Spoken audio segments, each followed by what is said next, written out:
So good evening, everyone, and good morning for audiences in China. Ladies and gentlemen, Recording nice to in meet progress. you all during this weekend time. And nice to meet you all. 各位嘉宾，大家晚上好。那北京的观众呢，大家是今天早上好，很高兴在这个周末和各位远程的相聚一堂。Welcome to this time's lecture. Okay. So that okay. Oh yeah. Welcome to this time lecture of how to create a compelling story, and we are honored to have invited Ms. Kate Boorman as a lecturer. So this event is organized by Edmonton Chinese Writing Club and co-sponsored by Chinese Multicultural Herald, or CMH, which is also the media sponsor of this event, the Canadian Women Writers Association, China-Canada Friendship Society of Edmonton, and Action for Healthy Communities. 今天呢，讲座的主题呢是创作一个扣人心弦的故事。这个是加拿大爱城笔友会邀请市图书馆的这个驻馆作家，非常著名的加拿大作家 Kate Boorman 女士，并联合了几家支持单位，包括天使周刊、加拿大女作家协会、爱德蒙顿中加友好协会、Action for Healthy Communities。重磅推出的这个文学创作中英文的一个讲座。那么天使周刊它呢，同时也是本次活动的媒体赞助方。My name is Bing Qing, responsible for public relations from Chinese Multicultural Herald, and I'm honored to be the host of this event. So maybe let me introduce a little bit about us. So our media brand Chinese Multicultural Herald was created in March 2020. Our chief editor, Ms. Yan Xie, is also here today. And we are the exclusive bilingual magazine in Western Canada and has been subscribed by more than 100,000 readers across Richmond, Vancouver, Edmonton, Calgary, and Beijing. So we are also a multiple media platform, including publication, digital e-paper, video stories, and social media, including WeChat. So we successfully promote local business to Chinese community across the whole country. CMH is also the member for Canadian Chinese Media Confederation, which is located in Toronto, and also Western Canada Media Groups in Vancouver. 大家好，我叫杨冰清，我在天使周刊呢负责公共关系业务。那很高兴能够参与今天的这个主持任务哈。我就先来简单介绍一下我们自己哈。就是天使周刊，它是创刊于2020年的3月。我们的主编是谢妍女士，她今天也是在咱们的这个讲座的现场远程参与。那今天呢，就我们是在加拿大西部地区的一个中英文的双语的出版物。那在列治文啊、温哥华、卡尔加里、埃德蒙顿、北京等地拥有现在已经有超过了10万名的读者群体。我们依托华人的社区和各个社区的这个丰富资源，我们秉承客观、公正和准确的报道原则，向全球的华语读者提供高质量的综合新闻和深度分析。我们的全媒体平台还包括在线报刊、视频节目、微信等社交媒体。我们同时也是加拿大华文这个媒体联盟和西加媒体联盟的成员。So now let me introduce our lecturer, Ms. Kate Boorman. I believe we all know Kate very well. She's a very famous author in Canada, and her books have been published in many parts of the world and have appeared on a variety of best-of lists and have won multiple awards. Kate is also this year's Writers in Residence in Edmonton. So her representative creations include Winter Kill Trilogy, What We Buried, Into the Sublime, and lots more to be expected. In this lecture, she will share experiences of creating attractive stories from a multicultural perspective, and I believe this will be of great help of those aiming to improve your storytelling skills. 相信大家对 Kate Boorman 女士都已经很熟悉了。她是加拿大的著名作家，她的作品畅销在全球的各个地区，并获得了很多的奖项。她的一些代表作呢，包括很出名的这个 Winter Kill, What We Buried, Into the Sublime 等等。而且她今年也会有新的作品即将问世，也欢迎大家的继续关注。那么在今天的这个讲座中呢，她将从跨文化的角度和大家分享她的一些这个创作技巧。那么相信对帮助大家这个提升自己的这个写作能力、叙事能力都有大大的益处。那么今天的 Okay, let me start in English again. So the agenda today is composed of 3 parts. So we'll first have the opening speeches from our organizing committees. Then the lecture begins with case presentation with interpretation at the same time. And lastly, there will be a Q&A session. 那么今天的讲座呢是分成3个部分。首先，我们将邀请组委会的领导们进行开场致辞。那么他们分别是爱城笔友会的石英会长、加拿大女作家协会的朗丽会长、家中友好协会的理事温蒂卢。那么在致辞之后呢，就是此次的这个正式的这个讲座环节。那么 Kate 就是咱们的主讲。那么最后呢，在这个讲座环节之后，我们还会有一个问答的环节。就欢迎大家踊跃的这个提问哈。So now let's first welcome Ms. Shi Ying, Director of Edmonton Chinese Writing Club, to give an opening speech. 那么首先我们就邀请爱城笔友会的石英会长进行欢迎致辞。Thank you. Good evening, ladies and gentlemen. Welcome to the lecture on Create a Compelling Story. First, a special thanks to our guest speaker, Ms. Kate Boorman, who has kindly accepted our invitation to help literature lovers improve their writing skills. We could not have done this without our partners' support. They are Chinese Multicultural Herald, Canadian Women Writers Association, Canada-China Friendship Society of Edmonton, and Edmonton Chinese Writing Club's sponsor, Action for Healthy Communities. The goal of this event is to provide the tools and step-by-step instructions to help writers create an intriguing story by incorporating a multicultural perspective. Enjoy the presentation. Thank you. 女士们、先生们，晚上好，欢迎来到创作一个扣人心弦的故事的讲座。首先，特别感谢我们的演讲嘉宾 Kate Boorman 女士，她十分热心地接受了我们帮助文学爱好者提高写作技能的邀请。没有合作伙伴的支持，我们不可能举办今天的活动。他们是天使周刊、加拿大女作家协会、埃德蒙顿家中友好协会和爱城笔友会的赞助商Action for Healthy Communities。本次活动的目标是为文学爱好者提供实用的故事创作工具和一步一步的解释，并在讲座中融入多元文化视角，来帮助大家创作一个引人入胜的故事。祝大家今晚愉快，谢谢。So thank you so much, Ms. Shi. Thank you for your opening remarks. Then let's welcome Ms. Emily Lang, Director from Canadian Women Writers Association, to give us an opening speech. 那么现在我们有请加拿大女作家协会的朗丽会长来致辞。Hello, everyone. My name is Emily Lang, and I'm President of Canadian Women Writers Association. Canadian Women Writers Association established in November 2018. So far, almost 5 years. We have 54 members all over the world, which in the 5 continents, 8 countries. So far, 20 writers published their novels and a collection of the poems. 15 writers got different awards. Canadian Women Writers Association is a young and active literature group. So we are waiting too long and finally get Kate Boorman literature lecture, happened today. I searched in the internet for the introduction of award writer Kate Boorman. I was amazed by her achievement in the literary creation in the field of writing. Her writing covers a wide range of subjects, and including the children's books, as well as focus on the adult.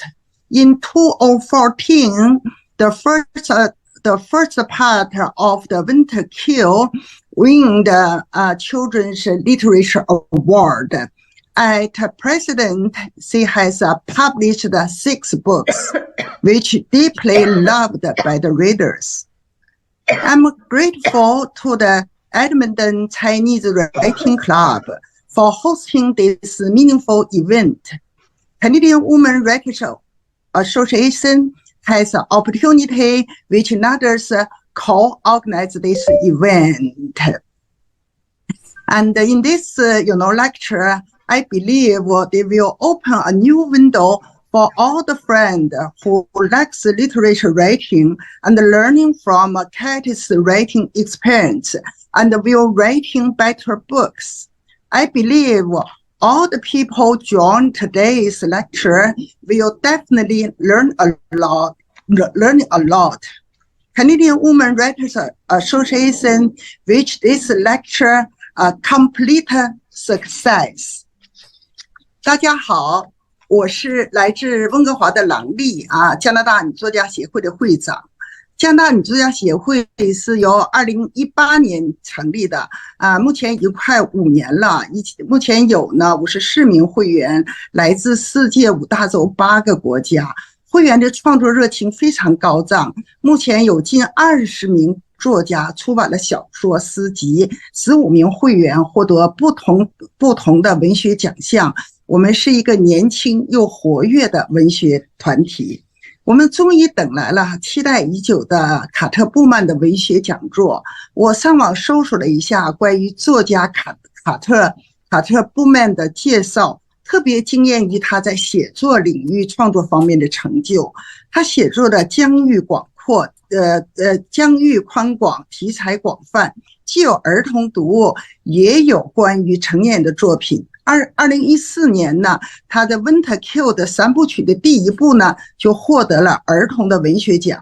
目前他已经出版了6部作品，他的所有作品都深受读者的喜爱。非常感谢爱城笔友会主持这项非常有意义的活动啊！加拿大女作家协会呢，有幸与天使周刊、埃德蒙顿家中友好协会等合作单位呢协办这次讲座，共同推动加拿大多元文化之间的相互交流，为喜爱文学写作的朋友打开新的窗口，汲取卡特写作的经验，写出更好的作品。相信今天到会的朋友一定会收获满满。我代表加拿大女作家协会祝讲座圆满成功。Thank you so much, Ms. Emily Lang. 谢谢您，郎会长。So, thank you for your introduction. 谢谢郎会长的这个介绍，非常的生动，也跟大家讲了很多这个科普了很多，就如果不了解咱们这个讲座背景的哈，现在也都会非常了解了。So now let's welcome Ms. Wendy Lu, Director from Canada-China Friendship Society, to give us another opening remark. 那么现在呢，有请这个家中友好协会的理事温迪卢女士来给我们进行一个欢迎致辞。Thank you. First of all, I want to thank Kate so much for taking out of your hectic, busy schedule to attend tonight's event organized by Edmonton Writing Club. I am honored to represent Canada-China Friendship Society of Edmonton, especially our chair, Mr. Ma Junqiang, in attending this event. Canada-China Friendship Society of Edmonton is a non-profit grassroots organization that has long been dedicated to promoting culture, artistic exchange between the people of Canada and China through various forms of grassroots initiatives, fostering and developing the traditional friendship between the two countries. If you would like to learn more, please visit our website at ccfse.ca. Our chair, Mr. Ma, highly appreciates the significance of this event in promoting multiculturalism, especially the development of literacy creation, and actively sponsors and supports this event. Wishing this event a successful and fruitful outcome. 那我再用中文说一遍。我首先呢，感谢 Kate 在百忙中挤出时间来参加爱城笔友会今晚主办的活动。我在图书馆其实跟他我在图书馆爱城当趟图书馆工作，经常能够看到他。因此呢，这个我很荣幸的能代表我们家中友好协会，特别是我们的马会长出席此次活动。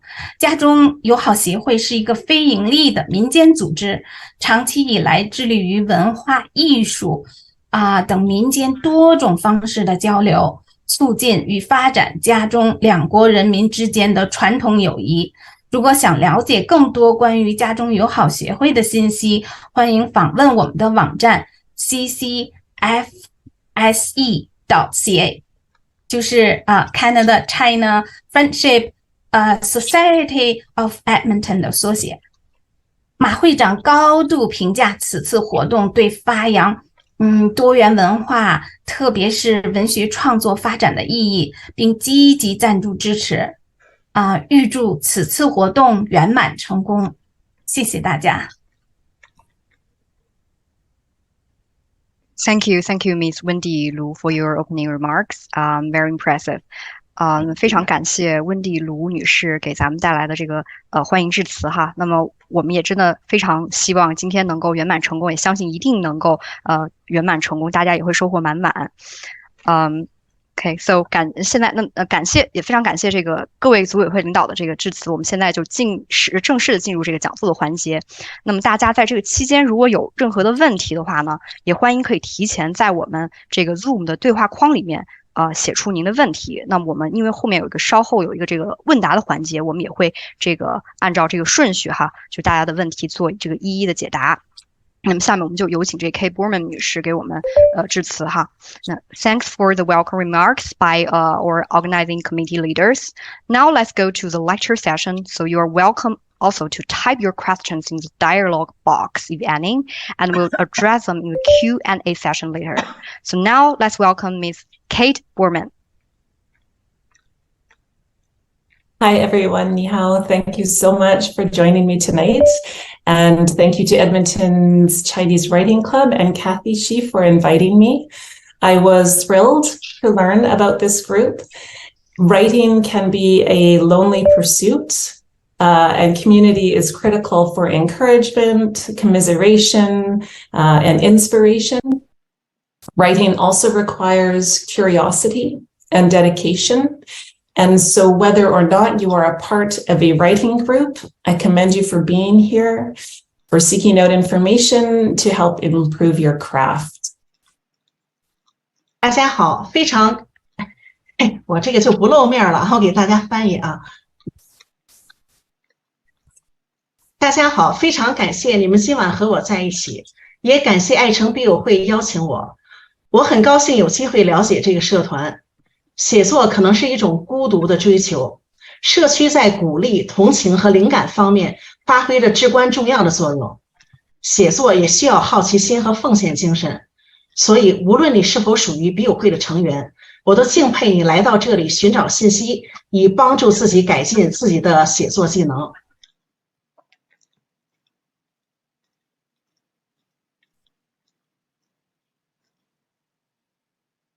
So tonight's presentation is creating a compelling story. My goal tonight is to provide you with some points to consider and some questions that you can ask yourself as you are preparing to turn an idea into a story. 今晚的讲座是创作一个扣人心弦的故事。我的目标是为你提供一些需要考虑的要点，以及一些你可以问自己的问题。因为你可能正准备把一个想法变成一个故事。I hope to provide information that helps you feel more confident that you know how to. Sorry. 我希望所提供的信息可以帮助你更有信心的知道如何 start your story. 开始你的故事。Build a solid narrative. 建构一个坚实的叙事体系。And entice your reader to keep reading. 吸引的读者一直读下去。A natural first question that arises when you are setting out to write a story, whether it is a short piece, a short story, or a much longer piece like a novel, is 当你开始写一个故事的时候，无论是短篇故事还是更长的文章，比如小说，都会自然出现的第一个问题是 Where do I begin? 从哪里开始呢？ What is the opening for this story? Who is in the scene? What is happening? How can I grab my reader's interest? 这个故事的开场白是什么？谁在现场？发生了什么？我怎样才能抓住读者的兴趣呢？ This is something I take quite a bit of time with when I am starting a new novel, because I want to be sure I have a solid beginning. A solid beginning is important for a number of reasons. 当我开始写一部新的小说时，我会花很多时间，因为我想确保我有一个引人入胜的开始。一个引人入胜的开头非常重要，原因如下，这个我就不念了。It sets the tone. Is this story humorous, somber, scary? Being really clear about this helps set reader expectations. It helps the reader gain context for the information they're about to receive. 这个故事是幽默的、伤感的还是恐怖的？真正清楚这一点，有助于读者做出预期判断。它可以帮助读者获得他们即将接受的信息的背景。It also grounds the reader in the story world. The story world might be very different from our world, for example, a fantasy story, or it might be very similar, a contemporary story. Regardless, the reader has to feel like they know where they are. Understanding who our main character or main characters are and what is normal in this world, which is something that I call status quo, helps the reader understand what comes next. 故事世界可能与我们的现实世界非常不同，比如幻想故事，或者可能非常相似，比如当代故事。无论如何，读者必须觉得知道故事的背景，了解我们的主人公是谁，以及这个世界上什么是正常的，我称之为现状。这些将有助于读者理解接下来会发生什么。Also, it hints that a journey will begin. The story is the journey. A story is essentially sending a character on a journey, sending them A to B. And in order to do this, we need to know 故事就是旅程，从本质上讲，故事就是让一个人物踏上旅程，将他们从 A 送到 B。为了做到这一点，我们需要知道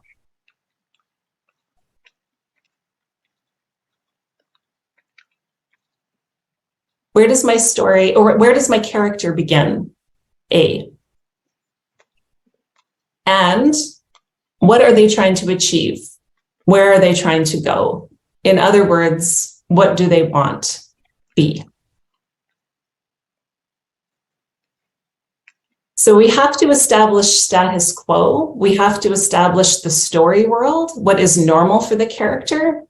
And then we have to know, as the author of the story, what the character's goal is. In other words, what makes them leave the status quo to begin this journey. 因此，我们必须设定故事开头时的现状，我们必须营造一个故事里的世界，还有人物所处的正常生活状态。然后，我们必须知道作为故事的作者，人物的目标是什么。换句话说，是什么让他们离开自己的现状，去开始这段旅程呢？ I would like to be clear here.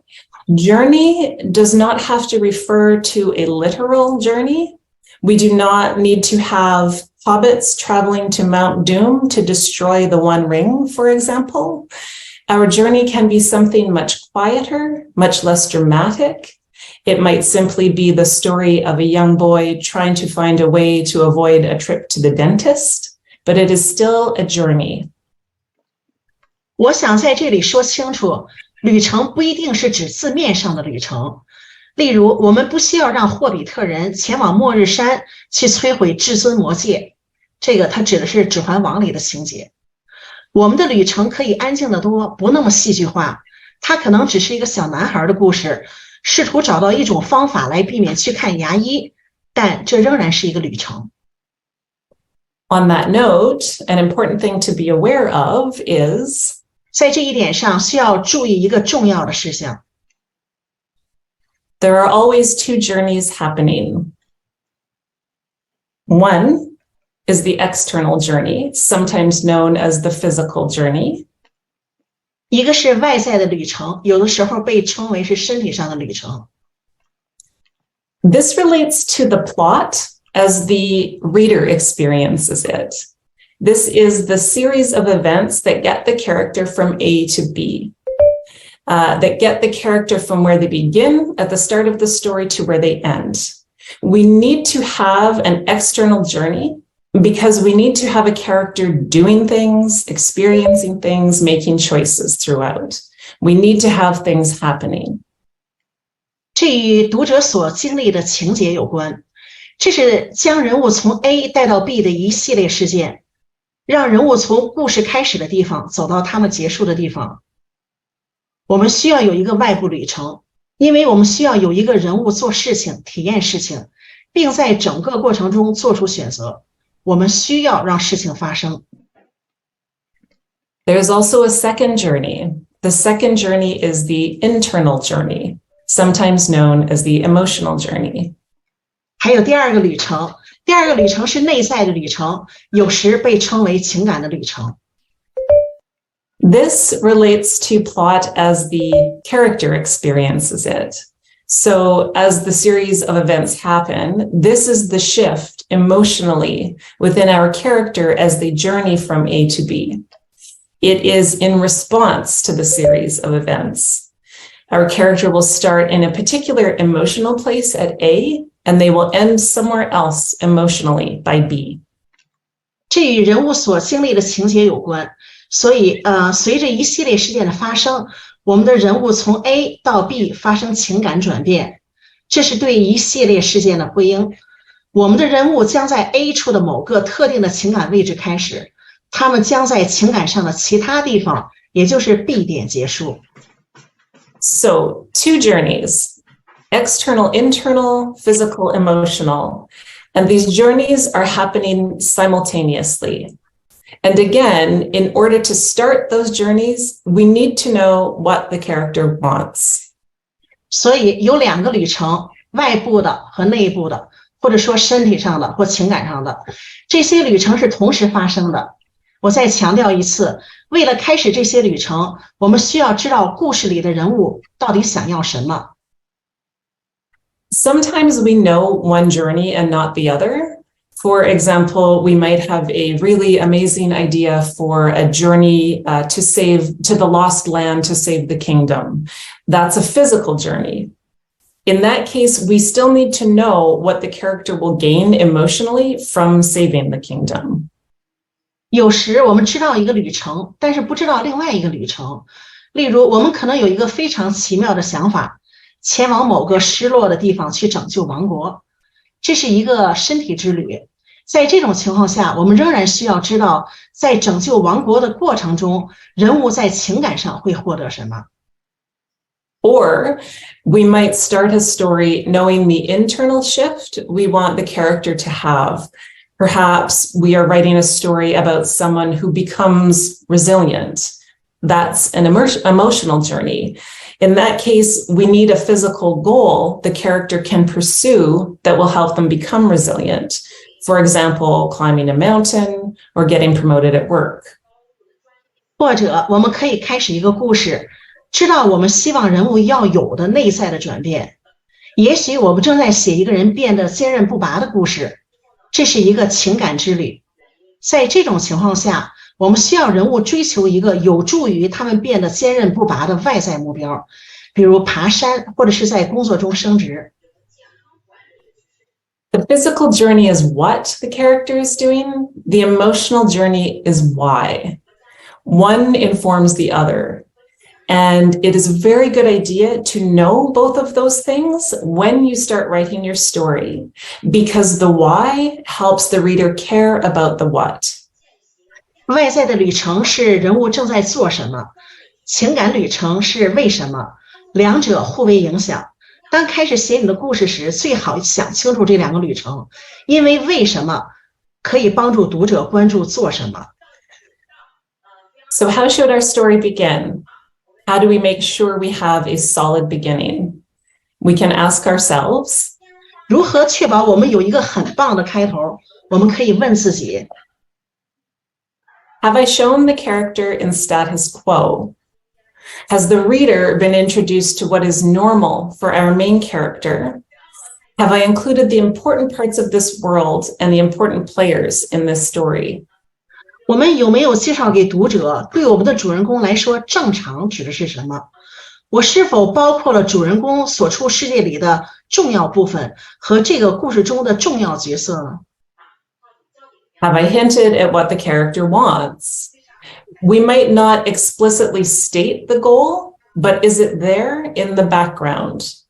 For example, the reader sees that our main character looks enviously at all of the married couples that pass by.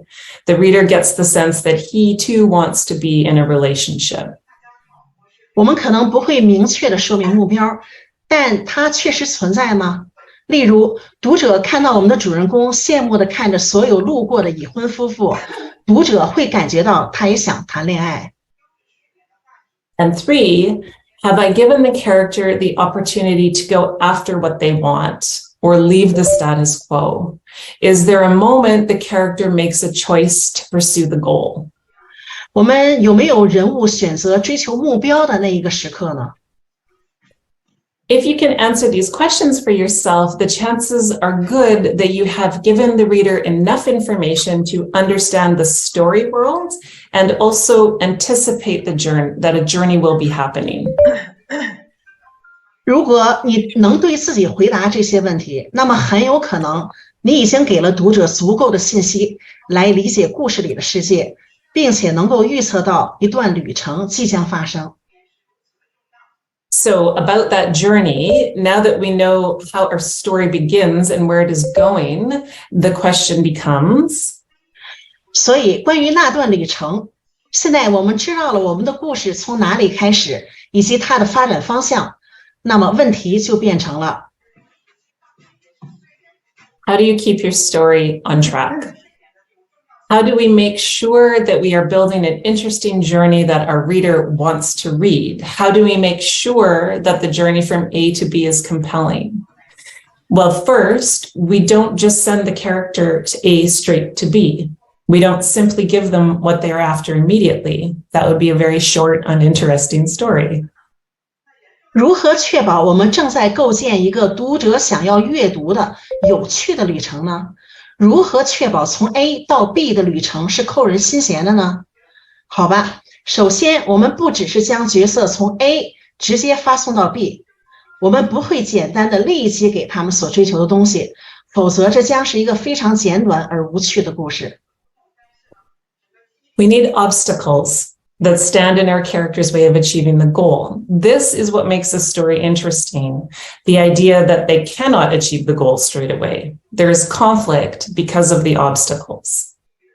我们需要设置阻挠我们的人物实现目标的障碍，这才是故事的有趣之处。由于障碍存在，而存在的冲突，导致他们无法立即实现目标。So, for example, if our character wants to get into a prestigious music program and we see them go to the audition and then get accepted, our reader might wonder the point of the story. 例如，如果我们的人物想进入一个有声望的音乐专业学习，我们看到他们去试镜并被录取，我们的读者可能会想知道这个故事的意义所在。But if, for example, our character wants to get into a prestigious music program, but they are a very disorganized person and they are headed to the audition, and first they forget their tuba on the train and must go on a merry chase around the London tube to receive it or retrieve it, And then second, they get splashed by a bus and have to convince a stranger to let them buy the pants off their body so they have something to wear. And then third, they get to the audition, but the elevator isn't working and they have to climb the stairs with the tuba. The reader will read on to see how are they going to overcome these obstacles. The reader will wonder, how will they solve the problem and achieve the goal? 但是，例如，如果我们的人物想考入一个有声望的音乐专业，但是他们生活的一塌糊涂，他们要去试镜。首先，他们把自己的低音大喇叭忘在地铁里了，必须要在伦敦地铁狼狈不堪的四处寻找才能取回它。然而，他们被公共汽车溅得满身是水，不得不说服一个陌生人给他们买裤子以后，才有衣服可穿。最后，他们终于到了试镜的地方，但发现电梯坏了，他们必须带着大喇叭爬楼梯。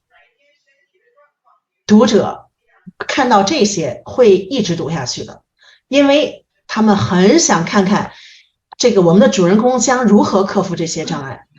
读者会很想知道他们会怎么解决这些问题并实现自己的目标呢？ Of course, longer stories will be more complex. They will have more characters, they will have more scenes. If you are finding it difficult to keep all your many pieces straight, or if you are feeling the plot is getting muddy, one way to ensure your story is still on track is to ask yourself. 当然，比较长的故事会复杂得多，故事中将有更多的人物和更多的场景。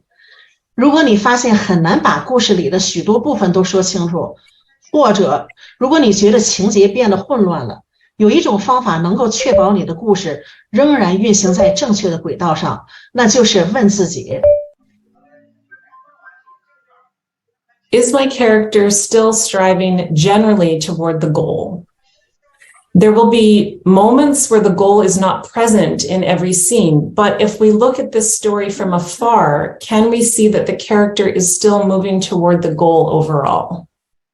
坦率讲，目标有可能不在每一个场景中出现，但是如果我们能跳出圈子，从远处来看这个故事，我们能看到人物总体上仍然在朝着目标前进吗？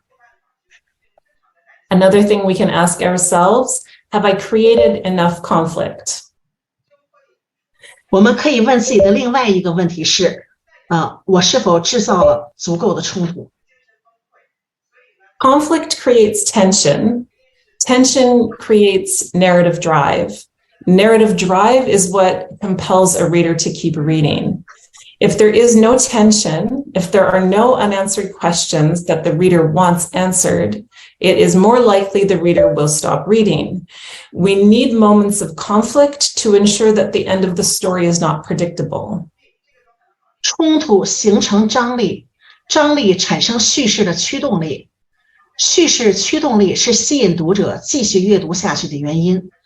如果没有紧张感，如果没有读者想要但又尚未回答的问题，那么读者很有可能停止阅读。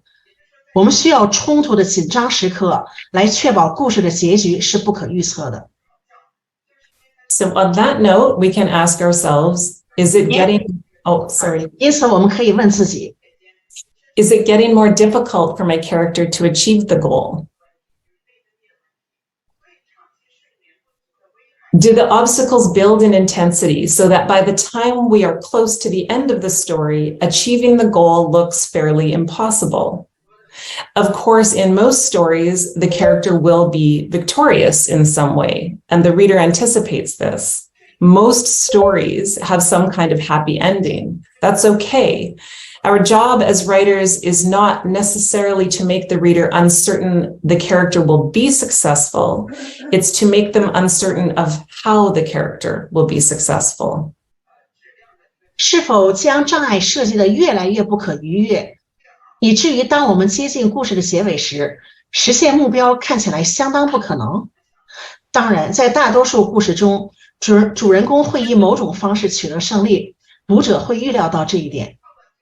大多数故事都有某种幸福完美的结局，这没关系。作为作者，我们的工作不一定是让读者不确定这个角色是否会成功，而是为了让读者拿不准主人公将如何成功。Asking ourselves these questions is a good way to ensure our story has not veered wildly off track, and it helps us answer the next question, which is, 问自己这些问题是确保我们的故事不会偏离轨道的一个好方法，它还会帮助我们回答下一个问题，那就是 how do you keep your reader engaged? Making sure we know what our character wants, the goal, and what stands in their way, obstacles, is a critical step in creating a story that feels like it's going somewhere. But there's something else to consider, and this is crucial for creating a story that a reader will not want to put down. That is, 确保我们知道我们创设的人物想要什么，这里指的是目标，和阻碍目标实现的东西啊，这里指的是障碍。这是创作感觉故事能够发展到某个地方的关键的一步。但是还有其他一些事情需要考虑，这对于创作一个读者不忍释卷的故事至关重要，那就是 asking ourselves and answering the question, so what?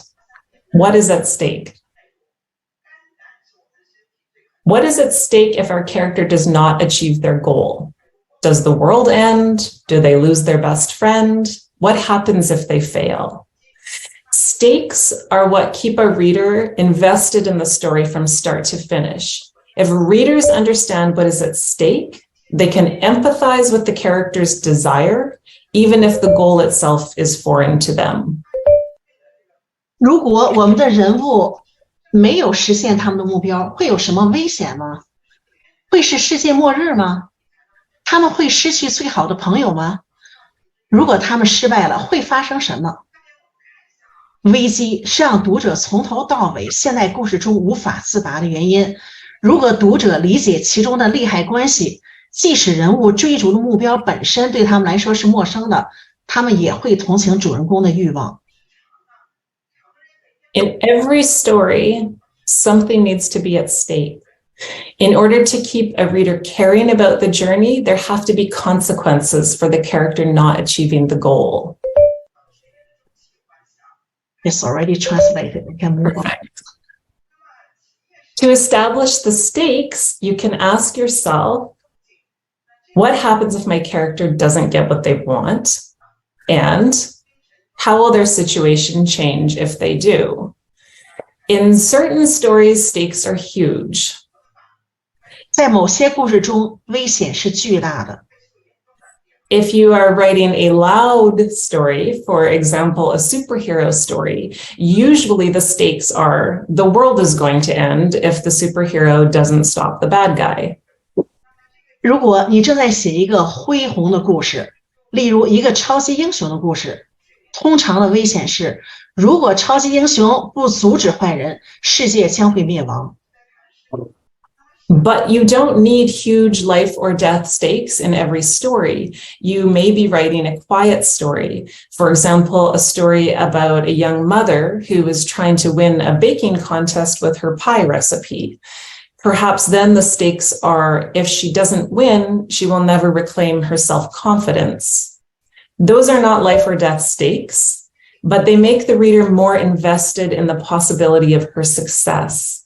For every story, something needs to be at stake. 但是你不需要在每个故事中都设下巨大的生死危机。你可能正在写一个普通的故事，例如关于一位年轻母亲的故事，她试图靠她的馅饼食谱赢得烘焙比赛。那么也许危险是，如果她没有获胜，她将永远无法恢复自信。这些不是生死攸关的危机，但它们使读者更加关注他成功的可能性。总之，对于每个故事都需要设计一些利害关系。So how do you know if you have stakes? 你怎么知道自己已经设计好了危机呢？ You can ask yourself, if my character stopped trying for the goal, what would change? If the answer is nothing, you might not have any stakes. You want stakes because, just like obstacles, stakes create tension. That tension encourages your reader to stay with the story, to be interested in how this is going to end. 你想要危机，因为就像障碍一样，危机会产生紧张感，这种张力会吸引的读者紧紧地跟随着故事的情节发展，对故事将如何结束充满兴趣。So to recap, for every story, we need goal, obstacles, stakes. We need to know the goal to determine where and how our story begins and where it is going to go. And we need obstacles and stakes to create tension, to create a compelling story that our reader won't put down. 所以回顾一下，对于任何故事，我们都需要目标、障碍、危机。我们需要知道目标，以确定我们的故事要从哪里开始，如何开始，以及它将走向何方。我们需要设计令人紧张的障碍和危机，来创作一个读者不忍释卷的、扣人心弦的故事。So now that we have the basics of creating a compelling story and we know questions we can ask ourselves to ensure we are including those basics, we can shift our focus. 现在我们已经掌握了创作扣人心弦故事的基本要素，并且我们知道了可以问自己的问题，以确保故事里包括这些基本要素。现在我们可以将重点转移到 To how do I want to tell this story? Will it be told from one character's perspective or many? Will it be told in past tense or present? Will I use a common narrative device, such as telling the story chronologically, or a less common narrative device, such as telling the story through a series of letters between two characters, epistolary? 是从一个人物的角度，还是多个人物的角度？会用过去时还是现在时？我会使用常见的叙事手段，例如按时间顺序讲述故事，还是使用不太常见的叙事手法，例如通过两个人物之间的一系列书信往来讲述故事。这里指的是书信体。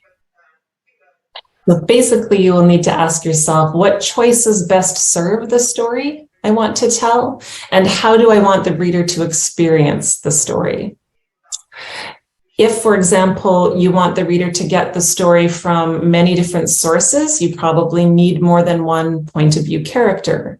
If the kind of story you are writing is often told in present tense, for example, a young adult thriller, perhaps you'll make that choice. 例如，如果你希望读者从不同资源的角度读你的故事，则可能需要安排不止一个观点的人物。如果你正在写的那种故事里经常用现在时讲述，比如一个年轻人的惊悚故事，也许你会做出那样的选择。Another thing to consider is 需要考虑的另外一个问题是 what voices am I including? Am I only including characters that match my experience of the world? Do I have a diverse cast of characters, or are all of the characters similar to me culturally? Could I include characters from backgrounds and cultures that are dissimilar to my own? For me, this is an important consideration. 我是否只包含了与我个人生活体验相匹配的人物呢？我是否设计了各种各样的人物？所有人物在文化背景上都与我的相似吗？我能加进去与我自己的背景和文化不同的人物吗？对我来说，这是一个重要的考虑因素。Why is this important to me? I believe that stories are powerful because they have the ability to transcend differences. The experience of going on a journey with a character, battling through adversity with them, and then coming out the other side is something we can all appreciate, no matter where we come from. 我相信故事之所以有魅力，是因为他们有能力超越差异，与一个人物一起旅行，与他们一起抗击逆境，然后走出生活的另一面。无论我们来自哪里，我们都可以欣赏这种多元化的故事。However, if my stories only ever include my cultural group, I run the risk of not accurately reflecting the real world and suggesting that only one cultural group is worth writing about.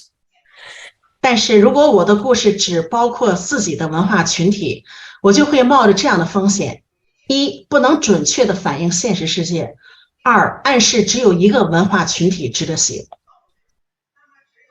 I want to include characters with different voices and perspectives from my own so that my stories feel authentic, but also so that lots of different people feel they are a part of those stories.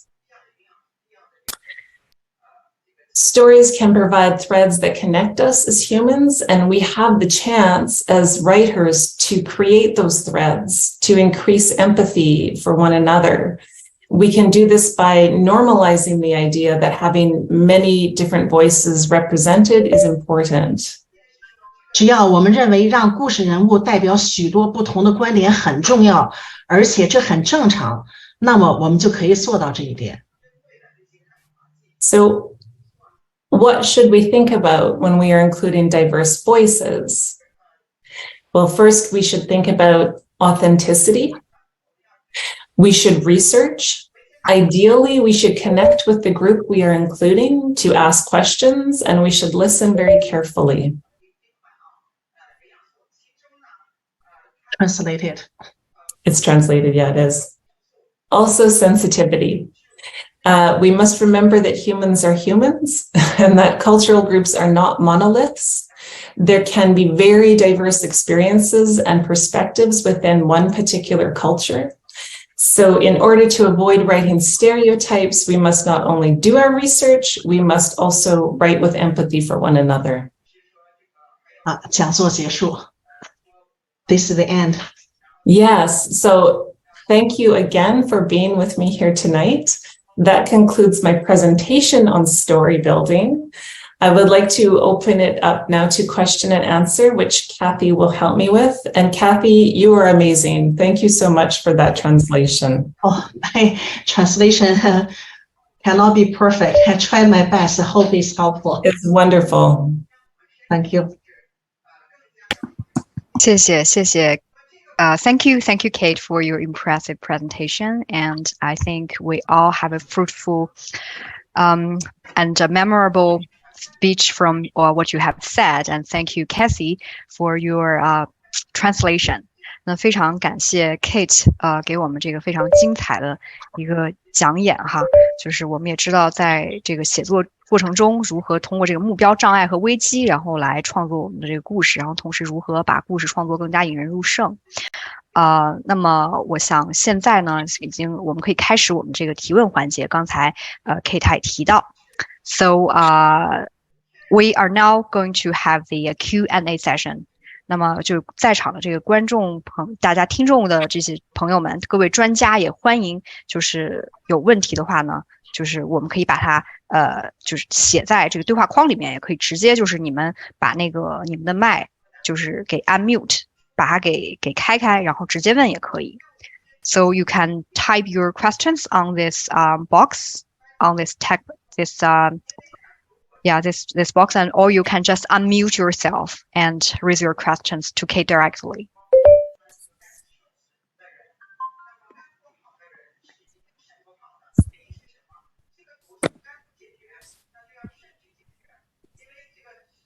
Come on.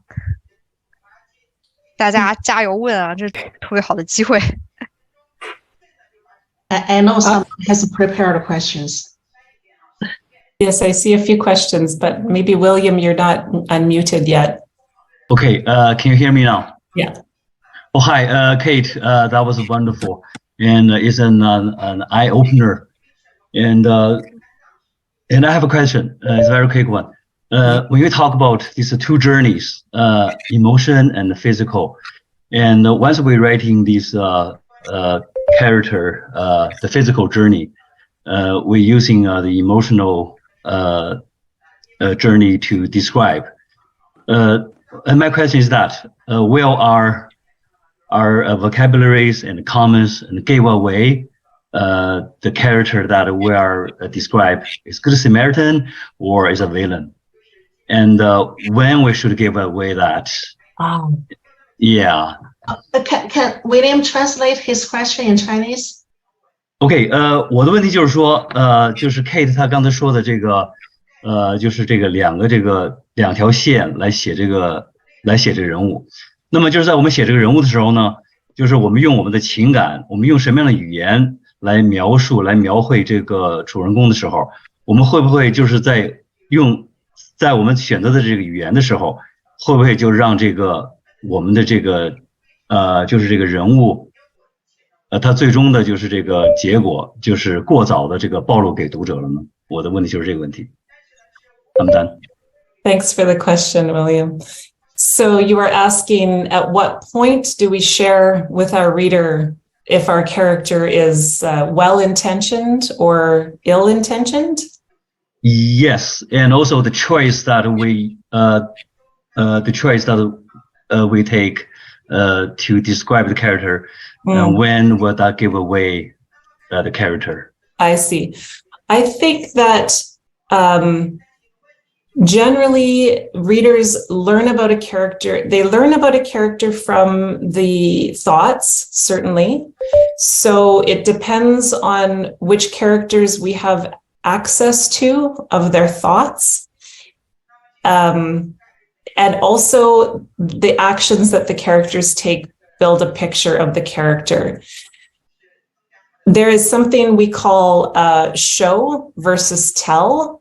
And you might have heard of that, rather than the author telling us this guy is bad, we get the picture of this character because of the way they operate in the world. I think that letting our reader pick up clues about our characters as they go is a good way to entice the reader to keep reading on, to try to figure out if this character is well-intentioned or ill-intentioned. And it lets the reader feel like they are part of the experience of reading, if that makes sense.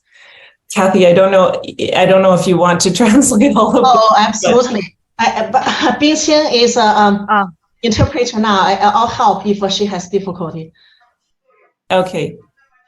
OK， 我来就是大概的翻译一下刚才Kate 的这个回答哈，就是那么通过他这个刚才的这个提问呢，就是所以说怎么说呢？就是说我们在描述一个事情的时候，在描述一个人的时候，就是它是一个 show and tell， 我们是要去展示给读者这样的一个画面，而不是简简单单的通过语言来描述。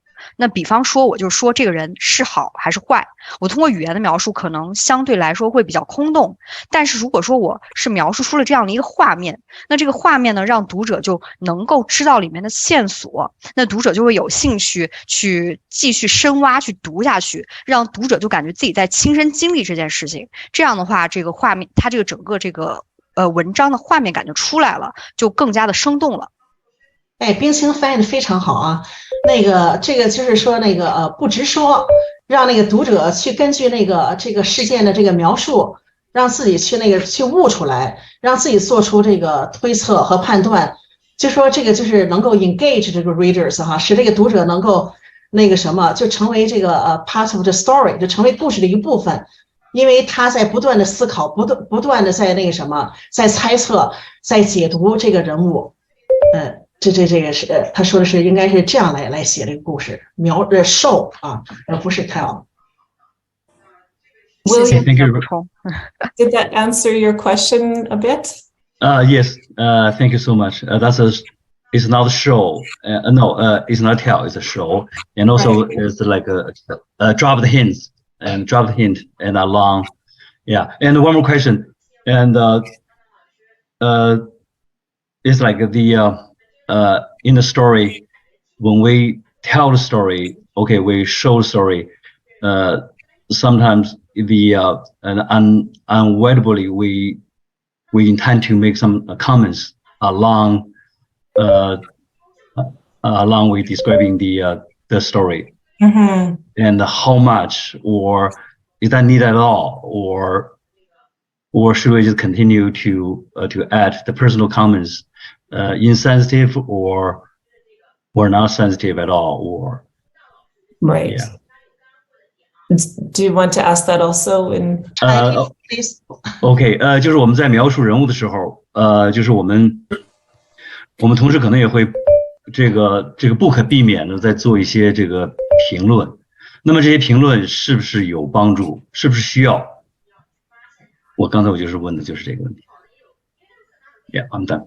Okay, so I think I would say that readers like to feel smart.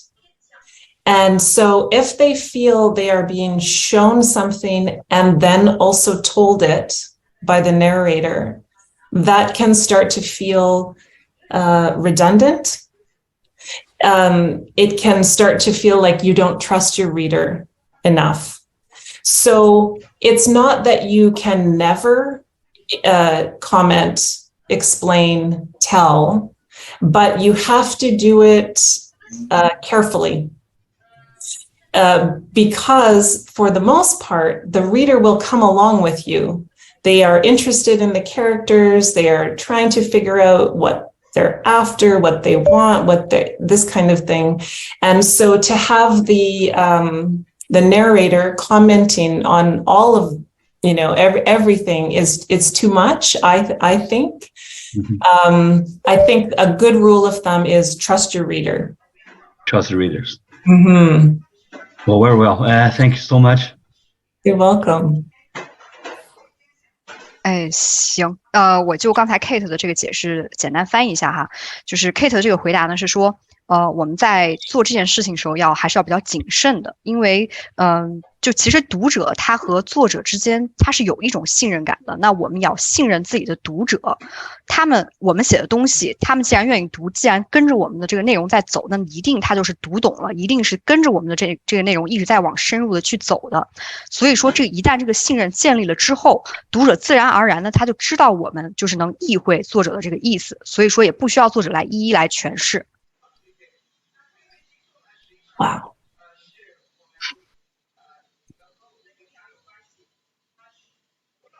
我看咱们这边也有很多别的问题。I also see a lot of questions in the box, and also here's an audience, Emery, who has raised her hand.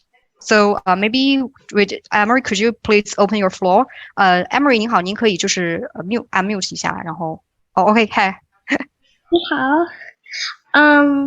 我的名字是林，我的英文名字是 Emery。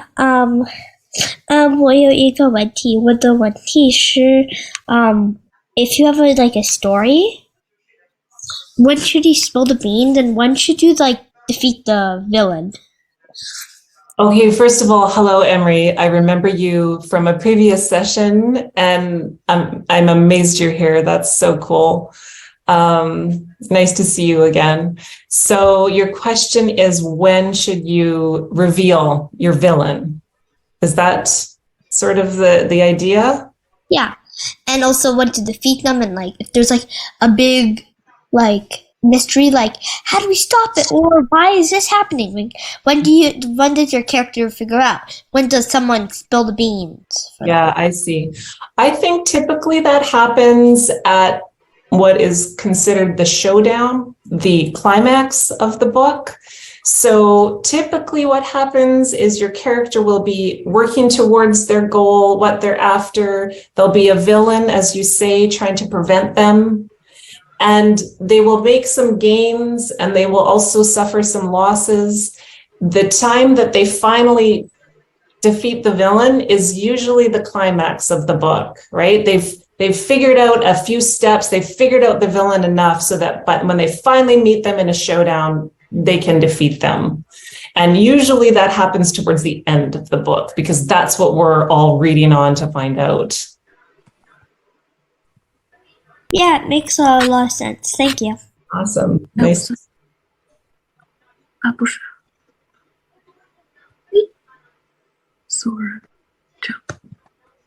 Need translation for the question and answer.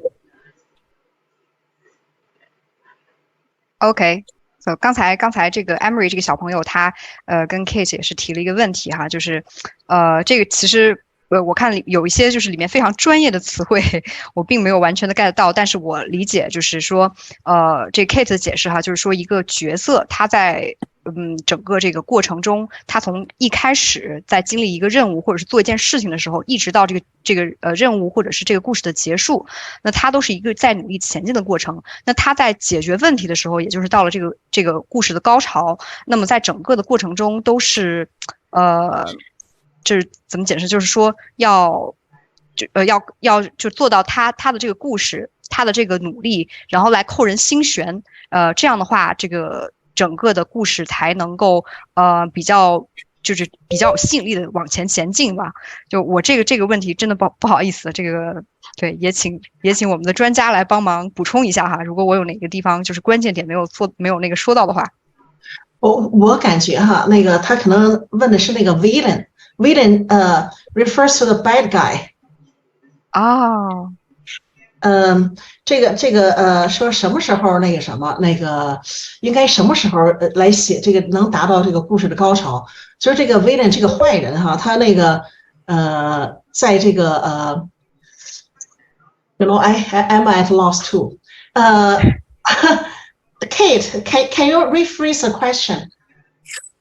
Yes, the question was, at what point does the bad guy get bested? At what point does our main character get to conquer the villain? At what point in the story is it a good time? OK， 就说是那个什么，在这个故事发展到什么情节的时候，这个坏人会被这个好人给打败。这个Kate 解释说了，就是那个故事的高潮一般是发生在故事要结束的时候。那个就是在这个高潮之前呢，这个坏人可能会有一些小小的胜利，但是呢，到最后呢，一定会被这个好人打败的。这个要在故事快结束的时候再进入这个高潮，大概是这样的一个回答。Okay, thanks, Kate. Okay, thank you. I see we have so we have a lot of questions in the box, but please allow. Okay, so here's one audience whose name is Al. So he has who raised the first question. So maybe let we answer his question first. 那么我们先来回答就是咱们那对话框里的第一个问题哈。我看那个他已经这边一直在 Q 到我，说是我们能不能先回答他的问题，所以我请咱们的那个其他的专家们稍微等一下哈，我们来先回答这个人的问题。那我先来中文先来念一下他的问题哈，就是他问 Kate 呢，就请问创作一个最难创作、最扣人心弦的故事，其中是什么是最难解决的问题？那具体是怎样的一个解决方式？什么是永远无法解决的问题？其产生的根本原因具体是什么？那么他有第二个问题，那么判断何为正常的唯一标准，具体又是什么？Okay, hi Kate, here's a question, a very long question for you. So, when you create a very hard creation, it's very hard and it should be very attractive and impressive. So, what would be the biggest obstacle during the creation procedure, and how to address it, how to resolve it, and what will be the question or the problem that never could be resolved? Oh. And what is the reason of that? So that's the first question. Maybe you can address it first. Okay. So the question is, sorry. So the question is. Okay. The question is, so when you create a creation, which is very impressive and very hard, what is the biggest obstacle during the process and how to resolve it? Okay. I think the biggest yeah, okay.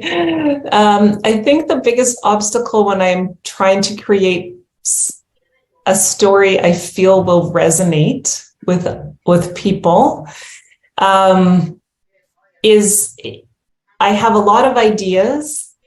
It can be very complex, and I need to be able to hold the entire book in my head. So I need to know exactly how all of the pieces fit together in the whole, and I need to be able to know that without looking at the pieces individually. I have to be able to hold it in my head. And I think it takes a long time to get to that point because you are juggling different threads, different characters. But how do I get there? I spend hours and hours and hours with my characters and what their truths are. And once I know them very well, then I have the journey in my head. Okay. That's a typical translation, I know. That's okay. That's okay. I'll try to translate it. And if anything wrong, I think so many experts here can help me. OK， 那我来回答一下这第一个问题哈，就是说，那么他觉得就是可以说他觉得遇到最大的一个问题哈，就是在创作的过程中就是人物的这个问题，因为他在创作之前呢，他需要整本书，他不是说碎片化的去一点一点去想，而是先要把整本书的这个内容都在脑海中过一遍，需要把各个的碎片都给拼接到一起，而不是非常零碎的想东一出西一出。那这个就需要花费特别特别长的时间，因为这边里面有不同的角色呀，有不同的场景啊，等等等等。那如何来解决这个问题呢？就是首先花大量的时间，我去分析每一个人物他的这个他的角色，他的一个个人的特点，然后再把这个当我自己脑海中这个人物的观点，人物的这个情景哈，就是人物的个性，我特别鲜明了之后，我特别知道他是要干什么之后，我整个的一个就是要怎么写这个文章，要怎么来写这个人物的这个经历，我就清楚了。Okay, so I hope I translated. I tried my best, but if anything wrong, just the experts please raise their hands and correct me. Okay, and the second question from the same audience. So what is the problem that would never be resolved? Within the story, or in writing the story? In writing the story, what would be the problem that could never be resolved, and what is the reason of that? Well, in creation, I think one of the stories or one of the problems you can never resolve is how people will respond to your work. So you don't know. Your work might be not well received by certain people. It might be very well received by other people, but that is nothing that you can resolve as an author. You have to just put it out into the world, and if people love it, great. And if people don't love it, that's okay too. You can't write for every person. And so, but you also shouldn't try to write for every person. Yeah, I think that's a problem that you can never solve as a writer. It's just always there. Okay. 那 Kate 这个回答的就是什么问题是永远无法解决的，就是读者的这个对文章的认可程度嘛，这读者每个这个1000个读者的心中有1000个哈姆雷特，那么这个作品如果不是受欢迎的，那自然是皆大欢喜；如果不受欢迎的，这个也是作者没有办法控制的。所以说这个问题呢，Kate 是觉得是一个确实是没有办法解决的问题，因为这个是我们无法掌控的。OK， 那我这个 L 我不知道这个有没有回答好你的问题啊 ？Hi, audience. Al, I think Kate has replied all your questions, and I saw you have another question, but can we just leave it for a little while and go to the question of another person? Okay. Okay. So let me check another question from another audience. Here's another question. So from the audience whose name is Wen Xiaodong.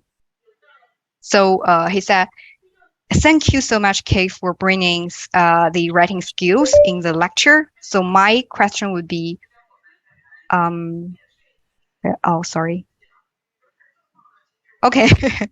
If ChatGPT gets all the skills that you taught, how would that impact the creation of how would that impact literature and the creation in the future?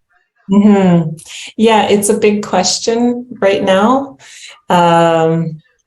I think I will say this. I think the biggest problem with AI generated content is that it comes from somewhere, and as this person has just noted, it comes from an original source, which is an artist, which is a creator.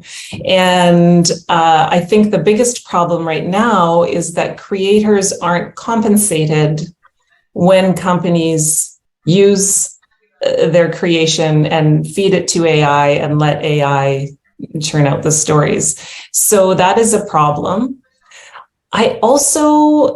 This might be a little romantic of me, but I also feel that people will also choose people and that humans can connect with one another in a way that technology cannot imitate. And so right now, I don't think ChatGPT or AI can convey all of the nuances of writing, of how we connect as humans through writing. And I hope that humans will choose one another.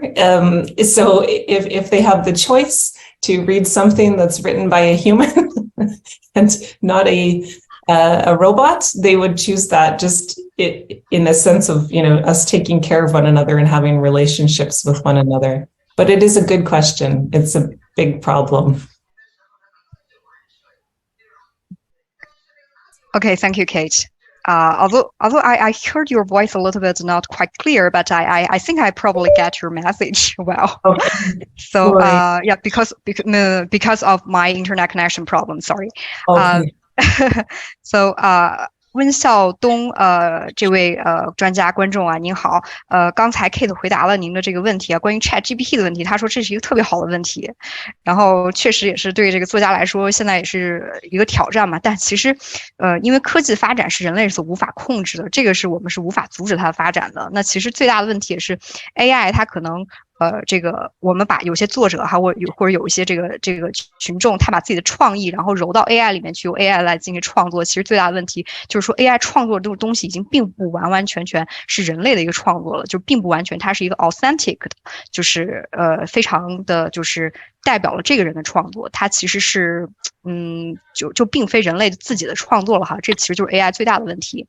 那么他也是觉得这个技术的发展其实虽然无法控制，但是也不能代替人类的这个 creation 这个人类的创作，因为我们的创作是独一无二的。所以其实当然如果能够好好的利用 AI 的话，它也会给我们带来很多用处，但是还是要以人类的创作为主吧，也希望就是说我们的创作不会被 AI 所影响。我补充一下，他说的是那个他这个 AI 哈只会模仿，因为它的那个内容哈是那个这是那个设计软件的人吧，是人类给他的，然后他根据给他那个内容呢哈，他那个制造出那个这个一作品来，但是呢哈，这个仍然是根据这个人类给他什么，他才能出来什么，这个它属于是个模仿，而不是一个这个原创。不是这种他自己创作的，所以这个他并且呢，这个 Kate 说呢，希望人类哈最终是选择这个彼此之间这个选择，而不是选择这个 AI 创作出的这个东西。就说他因为他缺乏那个什么这个真实性和原创性，它属于机器生成的东西。好的，谢谢石会长您的补充。Okay, thank you, Ms. for your 我想说一下哈，那个刚才 Kate 还强调了哈，这他觉得人与人之间，他有一个那个理想化的想法，就是人和人之间的这种关联，所以他觉得人可能愿意读人的作品我觉得是这样的，会是这样的，非常好。谢谢您的补充。OK， 那我们往下进行吧。我看咱们要不再给这个举手的观众们个就是直接 unmute 说这个问问题的机会吧。Hi, Kate. Well, thanks a lot for this wonderful talk. This is the first time I have heard all these technique, writing skills, and like I felt like I just created a compelling story with you. Oh, great! It's really very knowledgeable. I never heard about this, but so my question to you is, you talk about these technical issues. My question to you is how, because humans created so many compelling stories, published so many novels, only very few last. What makes the novel valuable and last? Like I was reading Anna Karenina, the book. The first sentence that attracts me a lot. It says, happy families are all alike. Every unhappy family is unhappy in its own way. That attracts me. That makes me feel like the author tell me a philosophy, a life philosophy. So I feel like this, it's not just tell me people get in love together, that the love story too many. But his book lasts for 100 years. Yeah. So what do you think? What's the valuable things? Our novel, our story, not just the fightings or whatever, the attractive adventures, all those things. What is the most important thing? Our book, our story. Okay. Do you want to translate your question first, and then I'll answer? Oh, okay. Yeah. 大家好，我是慧英。那么我在 Calgary。那么我就是刚才呢，就是首先谢谢他给我们讲的这么一个非常有这个意义的这么一个写作技巧，这么一个，我感觉自己像是跟着他创造了这么一个故事。但是呢，我觉得一本书呢要它的意义呢，它的这个不在于这个故事本身，而是在于这个故事背后它要告诉我们什么哲理，生活的哲理。So I think you're right. There are many stories, and some books are never going to last over time, right? They're just going to get read and put aside. I think one of the things that makes a story that's readable, apart from a story that is good, that we want to hang on to, is this question of, what is the story about? What is the story really about?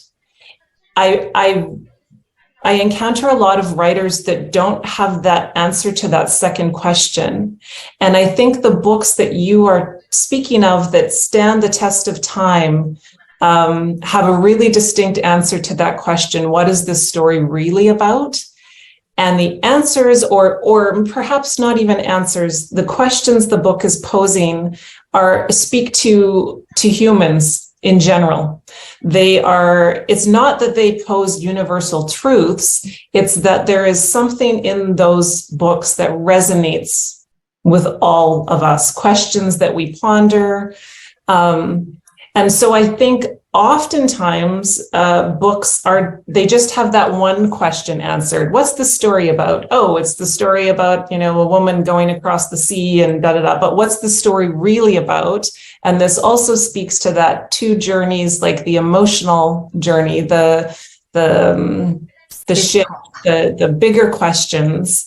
Some books just don't pay attention to that. And those are the books we probably won't keep as we move forward in society. But books that know the answer to that and are are working through the questions of what this book is really about, and they resonate with us on a human level. And I think that's the difference. Does that make sense?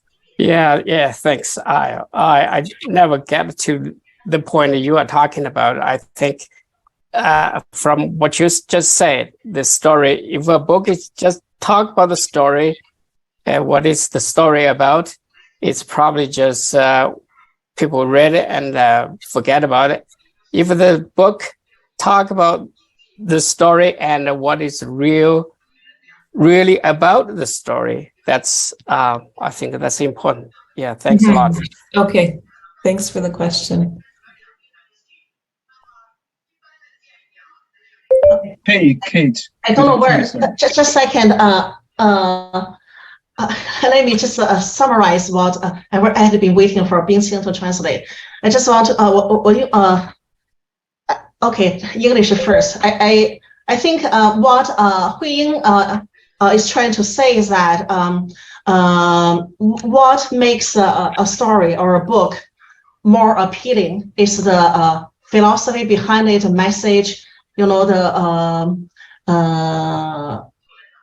the moral maybe teaching, something like that. And Kate said that what resonates in readers, what readers can relate to their own experiences or thoughts or emotions.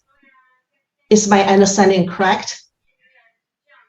Yes, yeah, I think so.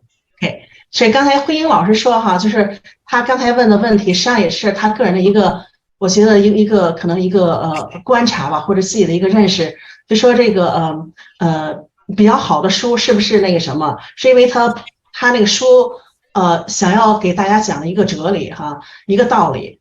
那 Kate 说呢哈，他认为呢，就是这个比较好的书是否能够引起读者的共鸣。这我大概我给总结了一下啊。不知道慧英老师认为是不是准确？是这样，就是说大家引起心理上的共鸣，然后呢，告诉大家一个这个人生的哲理，这是比较重要。如果就是光是一个人出去旅游去看那个什么东西很好玩的，那个风景非常好，看完了就没了，或者是两个人恋爱恋完了也就没了。但是大家都写这些东西。但是呢，这个恋爱，这个恋爱故事的背后，你想，它说明了什么人生的一些问题？那么这些方面可能更重要一点，比这个写作技巧方面可能更重要。我是这么觉得。好 ，Sorry, I just interrupted Marvin. Marvin, are you? No, actually, sorry for interrupting you.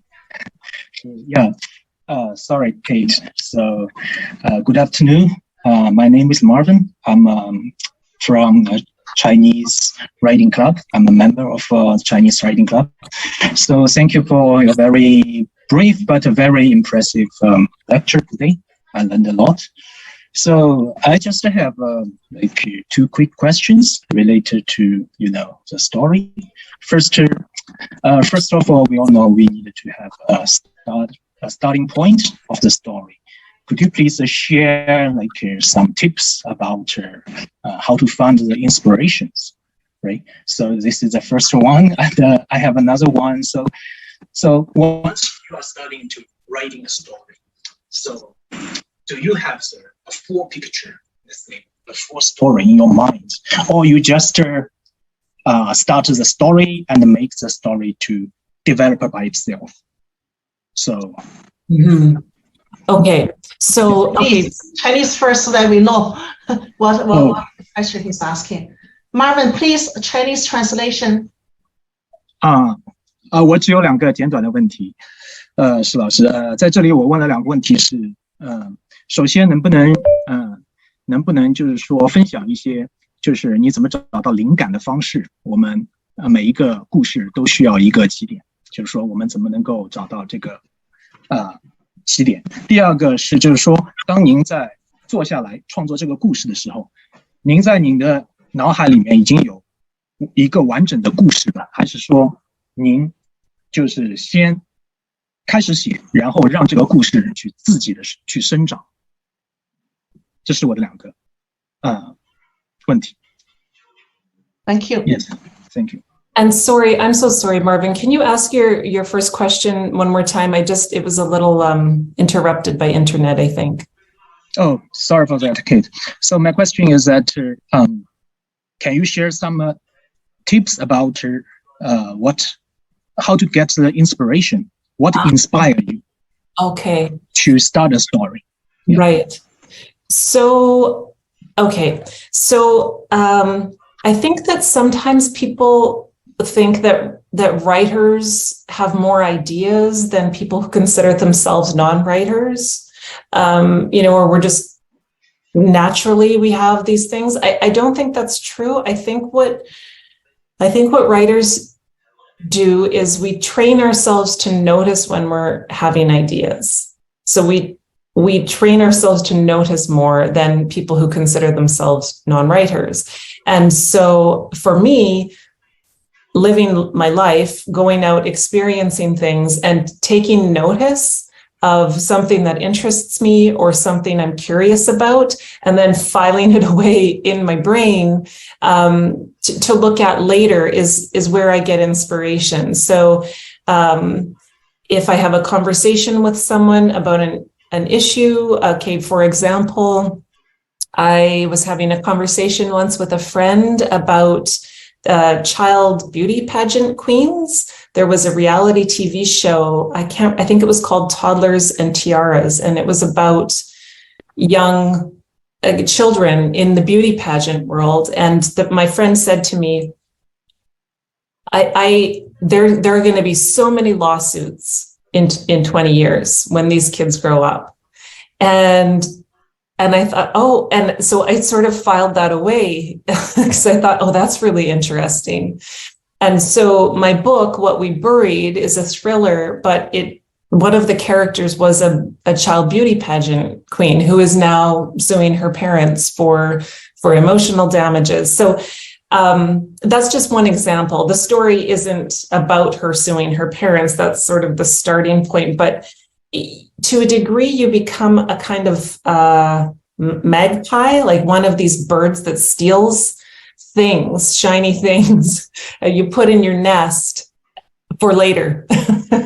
And so, yeah, I guess that's what I would say. That my advice to people is to not dismiss an idea, even if it's crazy or even if it doesn't seem that significant. If it's interesting to you, that's the best stuff to write about, because if it's interesting to you, you will be passionate about writing it and it will be interesting to others. So that's the first part. Maybe we should have translation for that. I wonder if Bing-Qing's still there? Yeah, I'm here, but I'm so sorry. I'm trying to figure out another question because there's a audience who is very active, and I'm responding his questions on the chat box, so I didn't get it. Okay, I'm sorry. I'll take this one. Kate 说呢哈，就是那个谁 Marvin 哈问的问题是那个怎么找这个创作的灵感。Kate 说呢，就是要训练我们自己呢来那个留意哈。就是那个自己好奇的东西，他比如说你跟那个谁那个聊天的时候哈，来谈到一个什么问题的时候，说这个问题哈，就可能这可能就成为一个灵感的火花。他举了一个例子，他说他听了一个人来讲那个什么，有一个那个儿童的那个选美的一个那个比赛，他获得获奖了啊，这头等奖。然后他后来呢，就是他那个起诉他的父母。然后他听了这个故事，就觉得很离奇，很有意思，所以他就把这些这个想法呢，就放在那个什么了啊，自己这个脑子里就故事框架里吧，说以后看着等他成熟了可以写。所以他说呢，只要是那个有如果你有一个什么有趣的想法，这个想法呢，那个你觉得有意思，你的读者也会觉得有意思，说不要轻易的就。那个把这些想法就是那个不要了哈，你还留着它，说那个把这些想法那个这就是吸引你了哈，有兴趣这个想法写出来就行了，这就是你的就这样获得灵感，就在不经意中吧，听人聊天的时候，他举这么个例子。Wow. Okay. Marvin has a second question. Mm-hmm. And Marvin, it was about Right. So actually, it's about more practical. So once you start to writing a story, so you have the whole picture, you have the whole story in your mind, or you just let it start, then develop by itself. So right. Good question. So it depends. I think some stories for me require a bit more plotting, I suppose, figuring out exactly what's going to happen in the story, and others sort of write themselves. So I think you can do it either way. I think really truly either way can work, so long as you know, again, just going back to the presentation, what the characters want, you know, what that desire is, what they want, and then what they need. And so sometimes I plot it all out. Sometimes I like to start writing and see where it takes me. And I think that's unique to every writer. Every writer knows for themselves what works best. Or if they don't know, they will learn. You should sort of give yourself permission to find that out. Some people really like to have everything decided upon before they even start. And other people just like to start. I think I'm a combination of that. Marvin 的问题是那个在创作的时候哈是。他问 Kate 是脑子里已经那个都想好这个故事框架，这故事是怎么写了，还是说呢，就是就写就行了，然后一边写的让这个情节和自然的这个生成发展。那个 Kate 说呢，哈，这个这两种方法呢都可行。他个人来说呢是这个是两种方法都用，说这个取决于那个什么这个作者本身。他说可以如果不清楚的话，你可以试一试哈，这哪种方法更适合自己，他就会发现，试了以后就知道哪个更适合自己了。Thank you so much, Kate, for sharing. Just curious, do you have a notebook with you every time if you have an idea? Just take note of that. Yeah, sometimes I am writing on little pieces of paper in the grocery store or on my phone. Wow. Yeah. Good to know. Yeah. Perfect. Okay. Thank you so much. Thank you. Okay, thank you for the questions.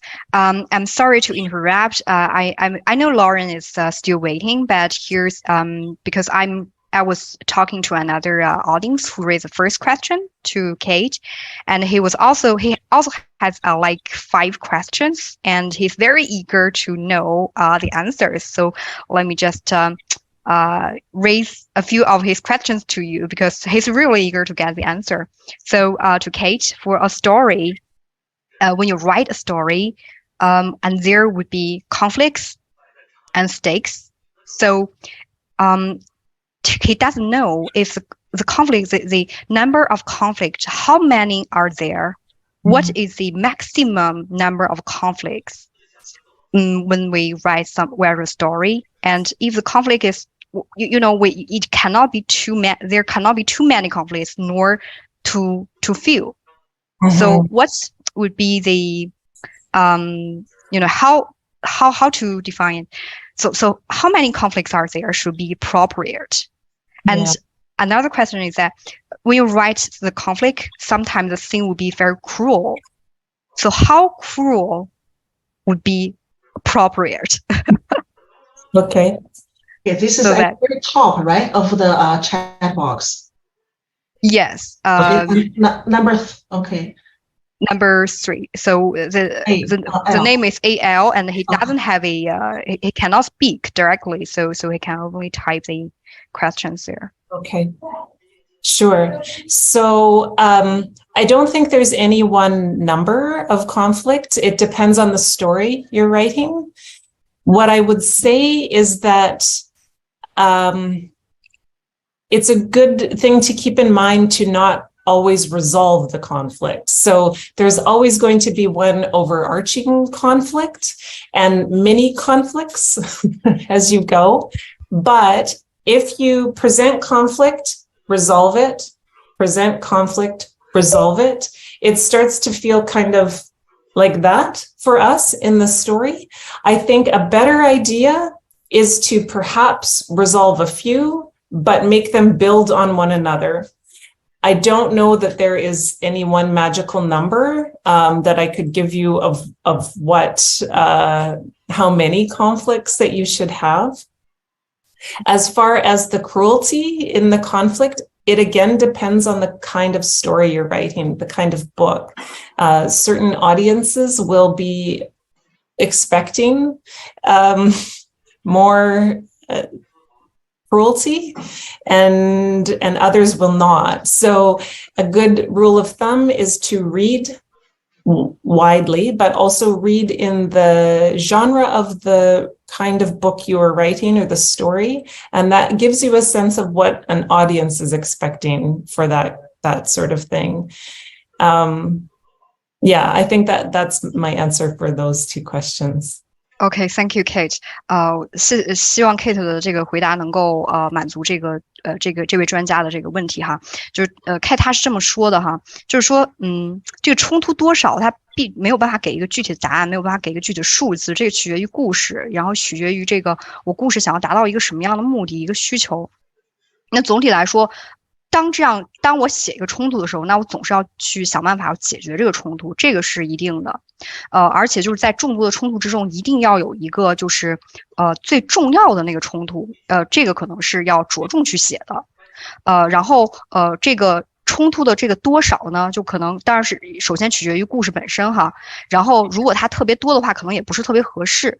如果它有那么一些在里面呢，那最好的一个办法就是让这些冲突之间互相关联，这样的话就是故事会可能写的能更生动一些。那么至于故事这个残忍的程度，那这个也取决于故事本身，那每一个读者他可能能够对残忍的这个接受程度也是不一样的。那么这个建议呢，就是可以多读一读相关的这种写这种残忍的这种场面的故事哈，多看一看，然后看一下就是那些就是特别受欢迎的这种故事，它是写到一个什么样的程度，然后来领会这其中的这个写作的这个精髓。Thank you. Okay. So another question also from this audience. I'll read another one of him, and then let's welcome maybe Lauren's question. I'm so sorry, but he has a few questions. Another one is that if there is a conflict which is too cruel that you just cannot bear enough to continue writing, so how to resolve that?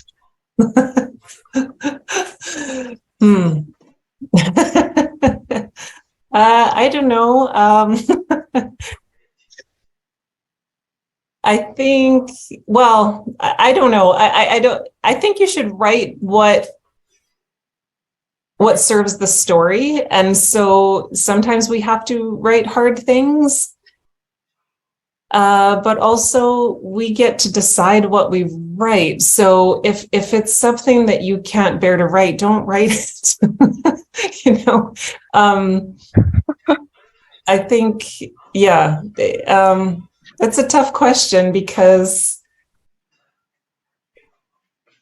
sometimes we have to go to hard places when we write, if it serves the story. And I think that's a thing to keep in our minds as we're writing, like how important is it that I write this? Or if it really is brutal, is there another way that you can convey what's happened here without having to be, explicit about it? I don't know if that's a good answer, but yeah, thank you. 那我翻译一下，就这个就刚才这个叫 AL 的这个专家呢，他还问了一个问题啊，就是说有时候我们写一个比较残忍的故事，写的太残忍的冲突，于心不忍写了，怎么解决？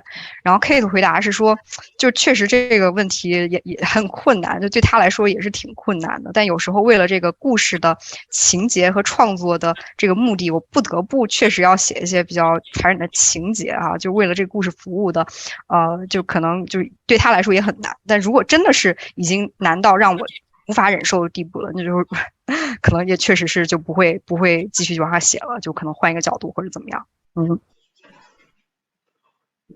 Okay, thank you. So I know this audience has another few questions, so maybe we'll just escape it for another audience to raise questions, and then if we have time, we'll address his. Yeah. So for audiences, for Lauren and hi Lauren, could you unmute yourself? Hi. Hi Lauren. Hi. 能听到吗？嗨，能听到我讲话吗？能听到。好的，我的问题大概是这个样子的，因为写作对我来说不只是文字，然后它更多的是我脑海中的画面和像电影一样播放。然后我的话，有的时候可能对于整个故事的框架会很快的可以完成，但是细节很难添得上。然后就是想问一下 Kate 这个事情他是怎么处理的？那个您方便翻译一下吗？或者我来翻也可以，如果不方便的话。这样Lauren就直接翻译吧，自己再说遍汉语。我刚刚说的汉语，说的就是汉语，我自己用英语说一遍吧。对，说的不行了，好，可以冰清您那个听见了吧？我听到了。要英文。OK， 那我来说哈，行，就是so the question from Lauren is that it's easy for her to write when she writes a story, it's easy for her to write the frames to frame the whole structure of the article of the story, but it's difficult to fill in the details. So how could I do that? Is this a fictional story? Lauren 他们这个是写小说吗？还是写什么样的？虚构的故事。是写小说，但是我其实说我更多的写小说是为了把我脑海中的整个的故事像画面一样把它给描写出来。所以现在就是我有的时候就是这整个故事是有很好的框架的，但是对于细节来说就好像是有骨头没有肉，然后我不知道自己怎么样去提高这一点，把整个画面给完善。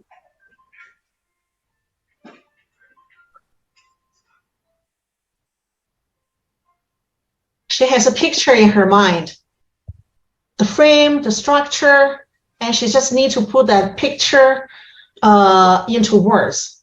She needs to. She has difficulty in coming up with details to fill up the structure. Okay, so I don't know if this will be helpful, but sometimes when I'm thinking of a story, I think of it in terms of camera angles, which means there are ways you can describe things that are from far, a long shot, and there are ways you can describe things that are close up, like a close-up shot, a zoom shot. And when we are describing a story, we use a variety of these shots to put our reader in the scene. So we might start describing things from a distance. And as we move towards a character, for example, and a character's thoughts, we are coming closer to them. And they will notice different details. So I hope that I'm understanding the question properly. I think that it helps me to think of the scene visually in my mind and then think about what the most important information in the scene is in this story, and then spend time directing my reader's attention there. So with this variety of camera angles. Kathy, do you think I'm answering this question? Is this let me try. You said that when coming to writing about the character's thoughts, look closer, provide more details. Yeah, when talking about like events, like introducing events, and And you look far, want to look far. What's a long shot? Yeah, a long shot would be so yeah, for example, 长镜头 perhaps you have an idea for a story of a family at the dinner table, and you know what happens, and you're trying to convey what happens. You might first set the scene at a distance, and then so we see the family at the dinner table, and then we might notice some details, what is on the table, and we get a little closer, and then we might hear what one of the characters is thinking, so we get closer still. This is just a way that I think of stories. I think of it in terms of, distance and coming very close up and bringing my reader back. And I think most authors do this, whether or not they think about it in terms of camera. So I think that what Lauren's asking about is how do you start describing things, right? How do you have the idea for the story and the framework, but how do you add description?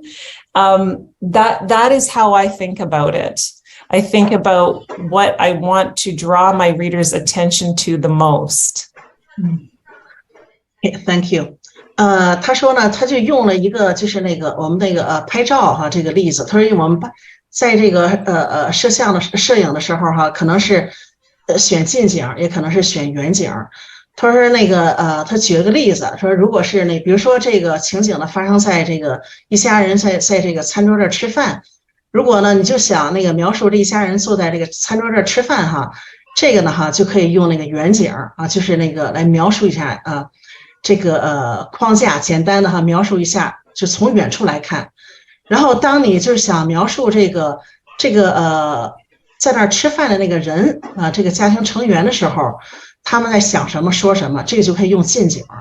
这个呢就是因为这是最重要的，它就不是设置一个远处场景，就说在哪里那个地点，现在成了什么了，成了到了这个人物这儿了啊，他们说什么为什么说这些，说这个就可以用近景，说反正是最重要的。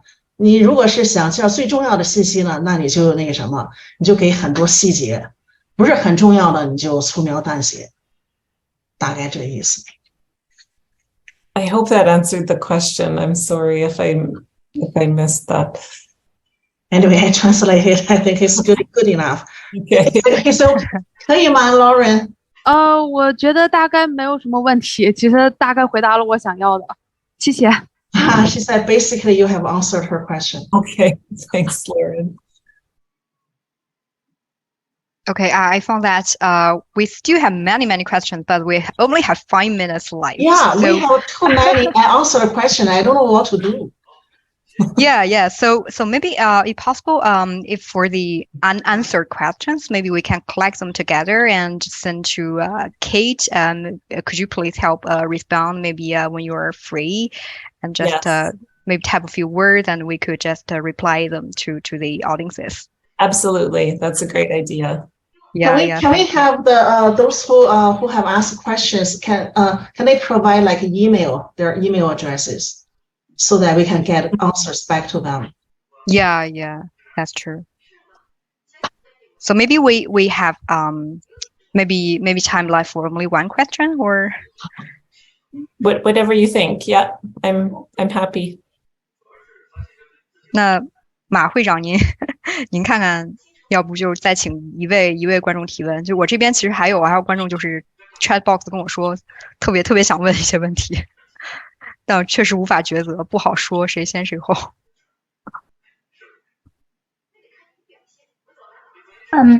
我能说一下吗？就是chat box 那个 Emery， 你别说了。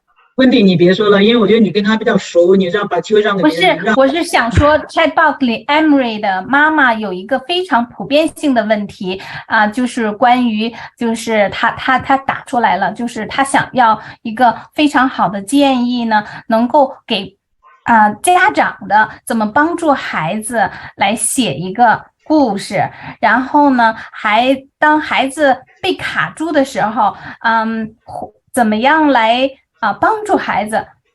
我觉得你这个问题很有普遍性，但是我觉得这个问题其实很复杂，不是一句话能说清的。你应该让上面提问这个小句样来写的，让我就把机会给别人比较好。不好意思啊 ，OK， I maybe you decide. OK， 不是。I think the time better for 小娟 Dr. 郭小娟。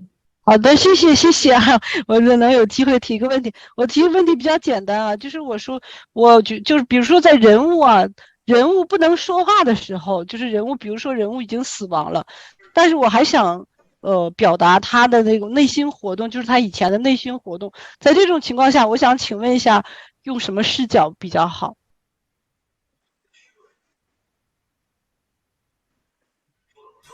就是他在写的如果他遇到这样的情况下，他是用什么视角来描写？ You want to try 冰清 or you want me to translate? Sorry, thank you very much. I didn't get it. Okay. I was also replying to the same audience. Sorry. Yeah, I'll get it. Hey, Kate. Dr. Guo asked if the character has already died. But the writer wants to express this dead character's thoughts, ideas before dying. From what angle? Like long shot or close shot, and how to write about the dead character's thoughts or ideas before the character has died. Right. So typically I would say that if we are inside a character's thoughts, that's a very close up experience. So the character has died.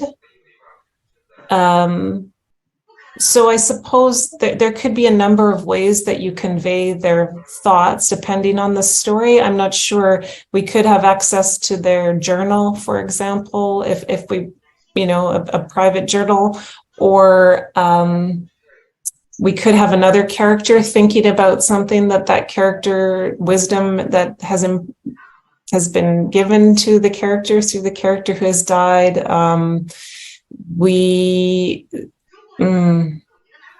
We could simply hear from the character who has died in a different convention. I'm not sure. Yeah. Oh, gee.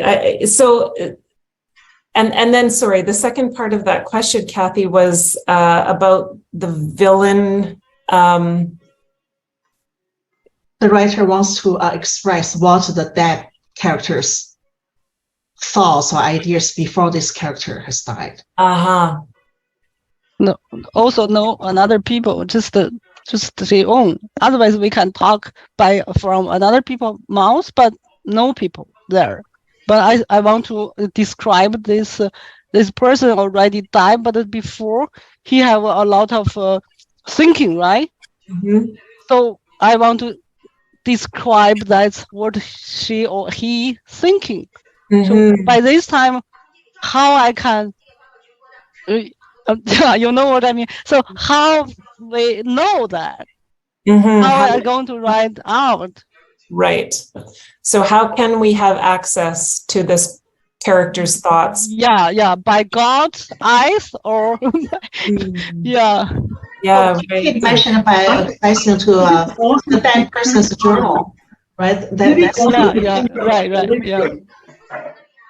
I mean, the narrator, if you use the narrator and know everything, then maybe that's one way, is through the narrator the voice to write about. Another way maybe, yes. Another way maybe flashback, flashback to flashback, but whose eyes can see? But another way maybe through the memory. No, that's or if you nobody there. 就是用什么样的一个视角去写这个？用肯定不会用第一人称，就第三人称或者是。对，因为我觉得如果你这个写作本身用的是全知的视角，就是这个know everything， 对吧？那你就可以用那种非常就 quietly， 等于说他来替这个人说出他的话来。就我觉得全知视角是可以写出来的，全知视角可以写，对呀，全知视角就没有必要说非得他是活着的，对吧？对，你是在 observer， 你能观察到所有东西吗？对，I want the reader going to believe that's true. So how can make them very true? 第三视角我不会写作，但是我读的东西比较多。谢谢您。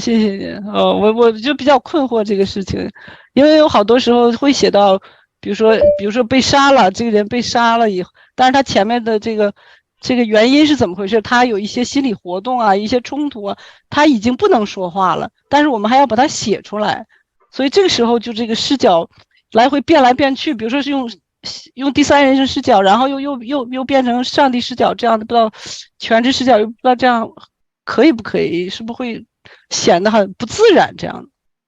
反正我觉得你这个是具体情境需要具体分析，我觉得你跟他对不太可能。不，刚才 Kate 怎么说的？我没有太听明白。对不起，Kate 说那个什么，你可以安排那个什么，这个故事里边安排一个情节，说发现了他的日记，生前的日记。OK 或者说是另外一个人物呢，认识这个死者，知道他从另外一个人物那儿能够发现这个死者生前的一些想法。但是他就是死前的这想法，这个没日记写出来肯定。对，就是不一定会有日记。如果用日记，好像就有点太工具性了那样的，我感觉就好像是你特意安排的。都写了，对，是一个办法。OK，Thank you very much，Thank you。我提了个奇怪的问题。It's helpful. Okay. Oh, okay. Thank you so much. I think maybe you answered your own question, which is great. Yeah, just your two suggestions are good, and the Guru will help a lot too. Yeah. There's some question I know that is difficult to answer actually, but Kate try to give a proper answer. For example, how many conflicts? It's really difficult. This is a little bit funny or silly question. Yeah, exactly. Sorry about that. But thank you very much. I'm an observer now. But I think that's quite challenging, right? Yeah, it is. Yeah. And I think what you were speaking of was omniscient. Yeah. Narrator, right? Who has access to all of the characters. Yeah. That would be a way to do it also. Yeah, we don't write just the same everyone. We have something special. Yeah. Thank you so much. Thank you. Thank you for giving me the time. Yeah, really, I appreciate it. Of course. Don't worry. Hey, Kate, we got so many answer questions and not everyone is happy because their question cannot be answered. So you're okay that yes. We send you over the questions and you answer them? Yes, absolutely. Absolutely. Okay. Bingqing. Yeah. Yeah, I think we have it on the yes, as you have mentioned, 石会长您刚才说的是这样的，就是我们确实有很多问题还没有回答，就是 we also have that audience who is very active and he's very eager to have the question answered, so I'll note down his maybe contact information and then send the questions to Kate and afterwards. 那么非常非常感谢，今天也非常感谢，因为我们时间确实是已经到了啊，然后也这个非常感谢 Kate， 然后和这个石会长您今天的这个翻译和这个讲解，那么非常感谢 Kate 非常精彩的讲座，然后谢谢大家的热情参与。那么 thanks everyone for your participation. I believe we all have a wonderful lecture today. 那么没有回答的问题呢，我们也会就是请大家在对话框里留下您的这个联系方式。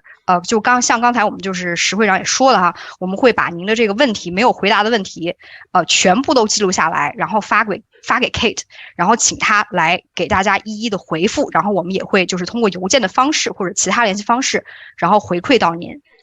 So thanks again for Edmonton Chinese Writing Club for organizing this event, and thanks to Chinese Multicultural Herald, Canadian Women Writers Association, China-Canada Friendship Society of Edmonton, and Action for Healthy Communities as sponsors. So Chinese Multinational Herald will report this event in our magazine with YouTube link inside, and we welcome your continuous attention to our report. 那么再次感谢爱城笔友会组织的这次活动，非常感谢天使周刊、加拿大女作家协会、爱德蒙顿中加友好协会、Action for Healthy Communities 的赞助和支持。那么天使周刊呢，后续将对本次讲座进行报道和发布，并配有这个 YouTube 的视频链接，也欢迎大家关注。那么就是再次也是提醒大家，如果没有回复到您的问题的话，请留下您的这个联系方式哈，就是我们会尽力的解答。